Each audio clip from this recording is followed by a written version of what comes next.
안녕하세요. 양신TV 야옹신 나흥식 수의사입니다. 오늘 지난번에 저희가 입양하기, 고양이 입양하기 1탄 어머님 고양이를 들이셔야 됩니다. 원래 솔직히 2탄 찍을 생각이 없었는데 왜 제목이 1탄으로 올라가서 2탄을 부득이하게 찍을 수밖에 없었어요. 댓글들 달렸던 거를 약간은 피드백을 받아서, 그리고 좀 더 내가 놓쳤던 이야기라던가 이런 이야기는 입양할 때 좀 알았으면 좋겠다라는 것들도 첨가를 했으니 이번 이야기도 도움이 되시길 부탁드릴게요. 인트로가 나가겠죠? 빠빠빠빠 이거 바꿨으면 좋겠는데 좀 누구 좀 뭐 이렇게 잘하시는 분 있으면 저희한테 뭐 인트로 영상을 만들어서 조공해 주시면 거대 고양이는 뭐 기분이 좋아, 네, 날뛸 수도 있지 않을까.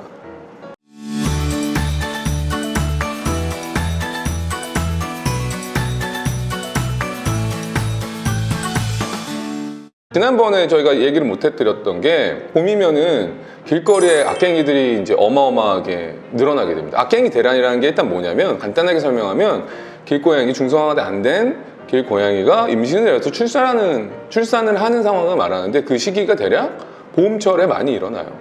그러다 보니까 그 시기에 길거리에 이제 소위 말하는 악갱이들, 어린아이들이 많이 모이게 되죠. 지나가다 봤는데 애가 너무 울고 있고 엄마는 없고 어미 고양이는 없고, 그러다 보면 마음이 동해서 이제 이 아이를 내가 입양해야 되는 거 아닐까 고민을 빠지게 되고 데려오시는 경우들이 좀 많아요. 그런데 여기서 이렇게도 입양을 하는 경우도 좀 왕왕했는데, 좀 생각해 보실 것들이 있어요. 일단은 시간을 갖고 좀 봐야 됩니다. 어미 고양이가 먹이를 찾으러 갔을 수도 있기 때문에 한 몇 시간 정도 왔다 갔다 하면서 어미 고양이가 있지는 않은지 그런 것들을 관찰했다가 뭐 최소 뭐 4시간에서 8시간, 뭐 하루에서 이틀, 아니면 일주일까지 매일매일 어미 고양이한테 돌봄을 받고 있지는 않은지, 뭐 혼자 어떻게 좀 떨어지게 돼가지고 좀 안 좋은 상황에 있지는 않은지, 아프지는 않은지, 이런 것들을 고민하고 아이를 데려오셔야 돼요. 또 하나는, 만약에 뭐 양주비라는 말로 길에서 태어난 아이를 입양을 결정했다 그러면 바로 그 아이를 데리고 병원으로 가시는 게 맞습니다. 그날 당일 즉시 병원으로 가셔서 기본적인 신체 검사 받고 어디 아픈 데는 없는지, 길고양이들 특히나 겨울이든 뭐 여름이든 뭐 사시사철 아픈 게 뭐 허피스 바이러스 같은 어떤 상부호흡기 감염이거든요. 되게 취약하기 때문에 그러한 것들이 괜찮은지부터 일단 체크를 받고 일주일 정도 아이를 케어했다가, 그리고 나서 접종 날짜에 맞춰서 가시면 됩니다. 간혹 정말 이런 경우도 있긴 한데, 길거리에서 고양이를 구조한다라는 마음에 아이를 데리고 병원에 와서 이거 좀 키워주세요 라고 하시는 분들도 계세요. 근데 실질적으로 저희가 이제 그렇게 하다 보면 아이들이 너무 많아지고 그런 문의도 많기 때문에 저희가 어떻게 할 수가 없어요. 저희도 되게 당황스럽죠. 그렇기 때문에 길에서 있는 아이를 입양을 결정하거나 양주비라고 하는 걸 결정할 때는 저희가 1탄에서 말한 그런 것들을 많이 고민하시고, 한 아이의 15년의 생명을 책임진다라는 마음 하에 책임감을 가지고 입양 결정을 하시는 게 맞아요. 괜한 어떤 감정이나 어떤 측은지심, 약간 불쌍하다, 안쓰러운 마음이 앞서서 덜커덕 아이를 데려온 경우에는 나중에 아이도 힘들어지고 데려오신 보호자님도 힘들어지시고 여러 난감한 상황들이 생기기 때문에 그 부분을 꼭 명심했으면 좋겠습니다. 입양 관련돼서 또 말씀드리고 싶은 것 중에 하나가 알러지 관련된 거예요. 난 없다라고 생각했는데 알러지가 있는 경우도 있고, 고양이 알러지가, 아니면 가족 구성원 중에 고양이 알러지가 있으신 분들도 계시고, 그렇기 때문에 그런 경우에는 제일 좋은 건 지인 집에 한번 놀러 가는 거예요. 고양이를 한번 보러 가서 아이한테 내가 같이 있는데 뭐 해서 비염이 없다던가, 뭐 콧물이 안 난다, 눈이 안 빨개진다던가, 뭐 피부가 이렇게 막 뻘겋게 올라오지 않는다, 이런 것들을 미리 확인하시는 게 좋아요. 그래서 입양 결정하기 전에 일단 내가 고양이에 대한 알러지가 없는지 먼저 판단을 해보는 것도, 파악을 해보는 것도 큰 도움이 됩니다.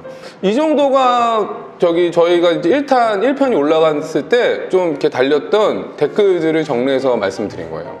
고양이를 양주했을 때, 길거리에 있는 아이를 데려왔을 때, 그 다음에 두 번째는 내가 알러지가 있으면 어떻게 해야 될지, 이런 것들입니다. 그리고 제가 1편에서 말씀을 드렸지만 그 고양이 말미에 말했던 게, 고양이를 입양할 때 도대체 필요한 물건이 뭐냐, 뭐 간단히 얘기했잖아요. 줄줄줄 얘기했죠. 그런 것들을 오늘 직접적으로 좀 설명을 드리려고 해요. 그래서 내가 만약에 고양이 입양을 하게 되면 이거 정도는 있어야겠다라는 최소의 물건들입니다. 최소의 물건들이지만 생각보다 많을 수 있다는 거. 그리고 많이들 생각하지 못하셨던 물건이 있어서 그것도 저희가 마지막에 안내를 할까 해요. 그래서 오늘은 도우미 한 명 초빙을 해서 도움을 받도록 하겠습니다. 일단 노트북 약간 치울게요. 오늘 도와주실 도우미 소개 좀 해주세요. 나흥신 원장님 병원에서 실습을 했었던 학생 정원준이라고 합니다. 지금 본과 4학년? 네, 지금 본과 4학년이고요. 네. 이제 수의사가 되기까지 1년 남았네요. 오늘의 도우미는 이 정원준 학생, 충북대학교 수의과대학 본과 3학년? 4학년. 4학년 됐어요? 네. 그럼 오늘 잘 부탁할게요. 다시 마이크 시작. 가셔도 돼요. 의자도 치웠어요? 진짜 쉬워요. 걸리적거리니까. 일단은 최소한 물건들을 제가 다 담았어요. 네. 요거는 뭐냐면 요거 필리건이라는 거예요. 고양이 약을 먹일 때 쓰는 거고 요 안에다가 알약을 넣어서 쏴주면 됩니다. 이거를 어렸을 때부터 여기다가 간식을 묻혀서 연습하는 게 필요해요. 그래서 이것도 필수 물건입니다. 필건. 네. 요거는 약간의 약간 습식 캔이죠. 습식 캔이고 이런 것들도 어렸을 때 6개월 전에 입맛을 결정하기 때문에 건사료도 준비하겠지만 이런 습식 캔도 준비해야 됩니다.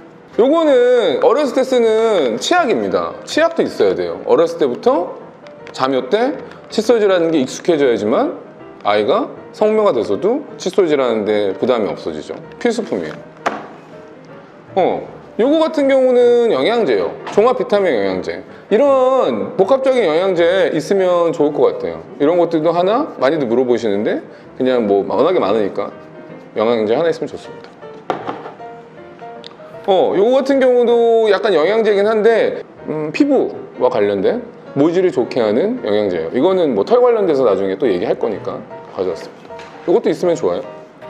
그리고 이거 발톱 깎기 있어야죠. 발톱 깎기도 있어야 돼요. 기본적으로 고양이도 발톱 깎는 연습을 어렸을 때부터 해야 됩니다. 그래야지만 아이가 나중에 커서 발톱 깎는데 불편하거나 짜증을 안 내요.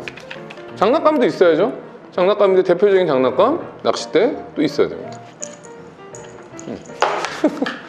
요거는 많이들 생각을 안 하시는 것 중에 하나인데 요거는 이제 셀프토이 장난감입니다. 혼자서 갖고 놀 수 있는 장난감이 꼭 있어야 돼요. 이거 같은 경우는 보호자님이 같이 놀아주는 장난감이라면 이거는 혼자서 노는 장난감입니다. 이거는 좀 다르긴 한데 단묘를 위한 아이들 빗이에요. 빗도 종류가 있는데 이것도 나중에 말을 하긴 할 거예요. 빗도 있어야 돼요. 처음에 입양을 하시면. 네, 이건 고양이를 부탁해 너무 가지고 나가서 일단 이런 짜주는 교육 때 쓸만한 이런 간식, 저는 이 튜브 타입을 좋아하니까 손에 안 묻고 다 안 써도 돼서 사용하는 거긴 한데 이런 간식이 있으면 좋죠. 그렇죠? 요거는 보통 나온 여러 칫솔 중에 하나인데 칫솔이 여러 가지가 있어요. 이렇게 생긴 요게 이제 아주 작은 사이즈죠. 사이즈 칫솔도 있고 이게 끝이 구부러져 가지고 잇몸과 잇몸 사이를 이렇게 닦아주는 것도 있기 때문에 칫솔 당연히 있어야죠. 이것도 빗도 똑같이 약간 단모용 빗만 나왔는데 약간 이런 식의 빗도 좀 필요합니다. 이거는 약간 키튼 투 어덜트라고 적혀있긴 한데 이것도 사료가 있어야겠죠. 바닥에 뿌려 먹을 수 없기 때문에 보통 물그릇, 밥그릇을 위한 이런 사기 그릇도 필요합니다. 왜냐면 고양이들은 기본적으로 사기 그릇을 좋아해요. 그렇기 때문에 사기 그릇된 간식이나 아니면 습식 파우치 아니면 사료를 좀 일정량 어릴 때니까 자녀 때 크면 좀 바꿔야겠죠, 사이즈를. 사기 그릇 추천합니다. 그래서 이게 2개 정도 있으면 좋을 것 같아요. 여기 이제 이건 주식 파우치예요. 그러니까 주식 파우치가 뭐냐면은 사료, 건사료를 대체할 수 있는 밸런스가 있다라는 사료인데 일단 이런 것도 있어야 될 것 같아요. 웨땡크린이라고 해서 고양이 모래, 펜토나이트 모래입니다. 모래 당연히 있어야죠. 요거는 자묘용 화장실. 화장실의 크기가 어렸을 때는 이 정도 사이즈도 되지만 나중에는 한번 바꿔주셔야 돼요. 보면 벌써 이만큼의 지금 기본 용품이 필요하죠. 어렸을 때 입양을 하게 되면 꼭 있어야 될 거 주십시오. 요거 크레이트입니다. 크레이트. 이 크레이트는 무조건 있어야 돼요. 이거의 장점은 이렇게 해서 반이 나뉘어요. 이렇게 반이 나뉩니다. 그럼 평상시에는 그냥 여기다가 아이가 좋아하는 담요라든가 이런 거를 깔아주시고 집에서 편하게 일반적으로 생활을 해야 돼요.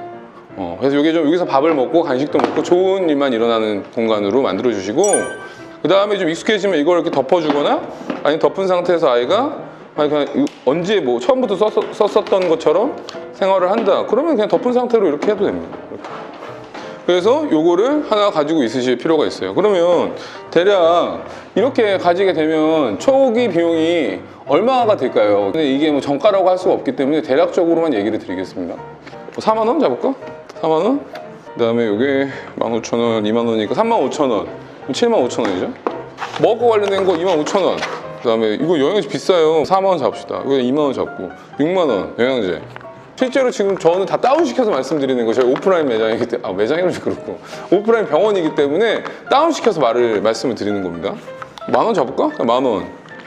뭐 5,000원, 15,000원, 15,000원에 칫솔 1,000원 하겠지. 저기 5,000원 정도 했나? 5,000원. 장난감 관련된 거 최소 2개, 지금 2개밖에 없잖아요. 요것도 뭐 한 3,000원 잡읍시다. 3,000원. 요건 비싸요. 요거 10,000원 잡으면 13,000원 더 가볼까요? 20만 500원이요. 그 다음에 뭐 뷰티 관련된 거? 또 이거 한 4,000원 잡고 이것도 한 5,000원 잡을까요? 9,000원. 아니 뭐 긴 빗도 있어야 된다. 뭐 그러면 이것도 한 뭐 7,000원 잡을까요? 얼마죠? 21만 6,500원이 지금 약간 뭐 더 싸게 구할 수도 있겠지만 이 정도는 들어요. 그러니까 더 싸게 뭐 잡아도 20만 원 정도의 비용을 생각을 해야 된다. 많게는 뭐 30만 원까지도 생각을 할 수도 있죠. 뭐 검진 받고 그러면은 뭐 초기 비용이 뭐 검사하고 이러면 최소 5만 원에서 7만 원 정도 나오거든요. 대략 20만 원 비용이 든다라는 거를 꼭 명심하셨으면 좋겠습니다.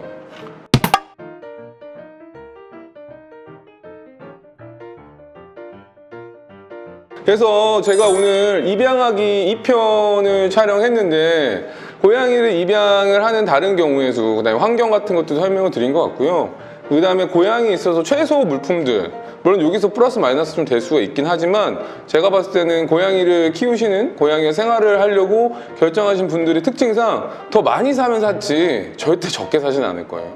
최소한의 물건들, 최소한의 비용, 동물병원 비용과는 별개의 것이기 때문에 이 점 잘 알고 결정을 하셔서 입양하시는데 좀 도움이 됐으면 좋겠습니다. 그리고 꼭 우주선 가방 이런 것도 좋지만 병원에 오실 때는 꼭 크레이트를 사용하셔야 된다는 거 잊지 마시고요. 크레이트 없는 집이 너무 많아요. 예. 요거는 집에서 평상시에 숨숨집으로 살 수도 있고 이것과 관련된 나중에 교육은 차후에 한 번 더 설명을 드리도록 하겠습니다. 저기 양신TV 채널이 도움이 되셨다면 구독과 좋아요, 댓글, 알람까지 한번. 냥신TV 이 채널 내용이 많이 도움이 되셨다면 좋아요, 구독, 알람, 댓글까지 꼭 눌러주세요. 감사합니다.